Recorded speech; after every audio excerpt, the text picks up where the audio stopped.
హనుమాన్ సంకల్ప్ ఎవరైతే చేయాలనుకుంటున్నారో రానున్న 23 రోజులు వాళ్ళకి ఇది ఒక అద్భుతమైన సమయం. ఈ సమయంలో కనుక హనుమాన్ సంకల్ప చేస్తే 100కి 100% మీరు అనుకున్నది హనుమ యొక్క అనుగ్రహంతో సాధిస్తారు. ఆంజనేయ స్వామికి 9 రోజులు, 11 రోజులు, 21 రోజులు, 41 రోజులు ఇలా ఆంజనేయ స్వామికి దీక్షగా పూజ చేస్తున్నారు. ఈ దీక్షలో ఇంకా శక్తివంతమైన పూజ ఒకటి ఉంది. ఇప్పుడు నడుస్తున్నది అధిక జ్యేష్ఠ మాసం.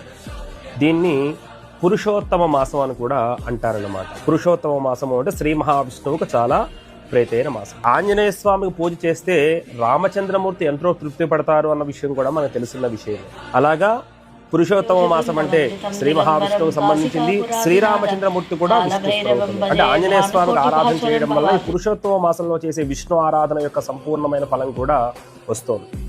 ఎలాంటి సమస్యలలో ఉన్నా సరే ఆంజనేయ స్వామికి అధిక జ్యేష్ఠంలో ఈ పురుషోత్తమ మాసంలో